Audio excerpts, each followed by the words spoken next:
Andrea, you've improved your swimming so much. You need to keep working on all the areas you've worked on before. Bilateral breathing is great, but both sides need to be the same. Only turn your head enough to get one eye out and look straight across the top of the water. Looking at your hands, your right arm has a much better shape, but it still shoots forward underwater. But even then, you are still not ready to work on pulling the water backwards. Instead, you slice it into position in front of your shoulder before you then try and grab the water and begin pulling it back. So why not reach over the top of the water, place your hand in the water with the fingers down ready to catch as soon as your hand is below the surface. If you watch it head on, you can see how much time, energy and moving water you waste with your initial sideways movement, and you do it on every single stroke. Let's change this with a high elbow recovery. Now, you can try the fingertip drill to help with that. And in recovery, you've got to make it so your relaxed elbows are above your wrist, and you keep them high as you flick the hand into position over the surface of the water just before you put the hand back in the water. Once your right hand is in position to pull back from in front of the shoulder, you do a pretty good job. Fingers down as you pull back hard all the way to the end of the stroke, holding the water for as long as you can. That's what you really need to do, and that's what you're doing. I also like the stretch position with your right arm pulling all the way back and your front hand reaching out near the top of the water. Okay, let's check the left. The left hand recovery is a bit better than the right. You bring it over the top of the water and get it to where it needs to be. That's so good. What you should do next is point your fingers down and get a good early catch. Instead, you do a flat palm, powder cake style, too close to your head entry into the water. Then you slice it to the shoulder, just like your right arm. But by then it is quite low and only catches the water effectively when it gets under your shoulder. You are missing a lot of catchable water near the surface. You are ripping and pulling at the water much harder, and your rating is much better than it used to be, so you are already going so much faster.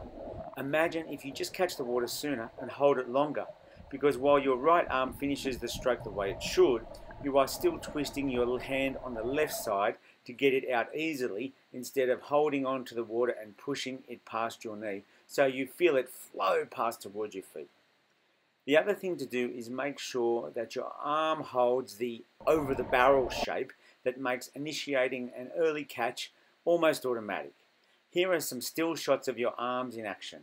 I've drawn some stick pictures to show where the elbow should be at some different stages of your stroke. You can see the common thread. It needs to be higher than your wrist in the water. It will let you engage your back and pull back on the water sooner if it is. And that way you can use all your strength to get the water flowing. Okay, the kick is the next thing you can farm for big gains. Remember, you kick from your hips, not your thighs. Your knees are relaxed, but you don't actively bend them. Then you have to relax your ankles as well and point your big toes towards each other. Stiff feet pointing down drag you backwards. Now, we spoke earlier about reducing your head turn even further and getting your arms over the top of the water rather than through it. I think this will reduce the amount of turn through your hips and stop you kicking out to the side so much. Really concentrate on kicking with straight legs. It's okay if the legs roll, but they need to be kicking in a line rather than lashing out to the side. Great to do freestyle kick with head down and breathing from one side and then more kicks and then breathe on the other side just like you would when you're swimming. But make sure you don't turn that head too far. You've got to get into that habit. And also the rotation drill to improve in this area would be another great one.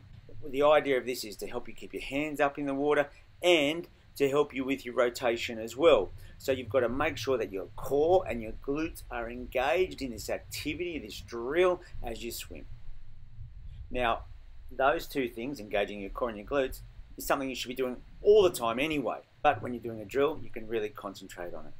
Now, what I'd like you to do for homework is work out a mantra to chant to yourself so that you've got a checklist of improvement for all these things. You could start with keep my legs straight and make sure I blow my bubbles out smoothly and evenly through my whole stroke. Don't just wait for a blast at the end, because that puts a lot of pressure on you and keeps you tense. Blow them out evenly, relax, and then it's easier to breathe in.